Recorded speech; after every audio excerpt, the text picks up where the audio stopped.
పుట్టుకతోనే మరుగుజ్జు, ఎన్నో అవమానాలు. వర్క్ నేర్చుకుందామనుకున్న నలుగురు నవ్వారు. అయినా వెనక్కి తగ్గలేదు. కష్టపడి పైకొచ్చాడు. ఇప్పుడు నలుగురితో కలిసి నడుస్తున్నాడు. ఆయన పేరు శివలాల్. ఇప్పుడు ఫ్యామిలీతో హ్యాపీగా ఉన్నాడు.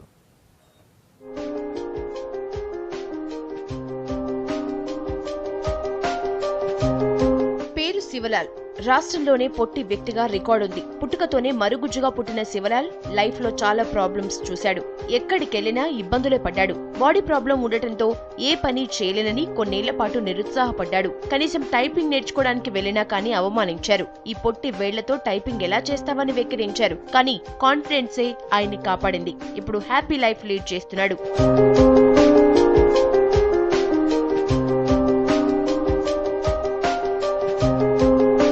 32 ఏళ్ల శివలాల్ తనకెదురైన పరిస్థితులకు ఎదురుగా నడిచాడు. అవమానాల్ని ఛాలెంజ్ గా తీసుకున్నాడు. నలుగురితో పాటు తను ఒకన్నని నిరూపించుకున్నాడు.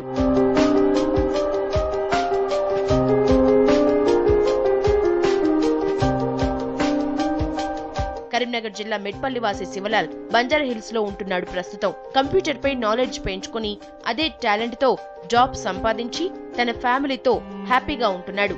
అందరూ మా అమ్మ నాన్న అందరూ మంచిగానే ఉంటారు. మా ఇంట్లో నేను ఒక్కనే ఇలా పుట్టాను. చిన్నప్పుడు నేను చాలా కష్టపడ్డాను. ఎందుకంటే స్కూల్కి పోయేటప్పుడు చాలామంది పిల్లలు ఎగతాళి చేసేవారు.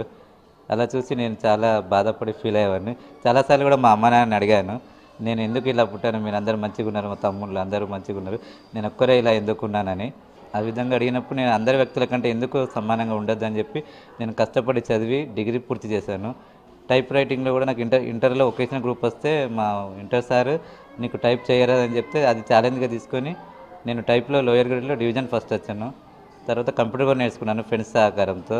నాకు అందరూ ఫ్రెండ్స్ అండ్ ఫ్యామిలీ సపోర్ట్తోనే నేను చాలా పైకి వచ్చానండి. శివలాల్ హైలీ టాలెంటెడ్ అంటున్నారు. ఆయనకి జాబ్ ఇచ్చిన బాస్ అతనిలో ఉన్న టాలెంట్ చూసి జాబ్ ఇచ్చామని అంటున్నారు. We met in 2004.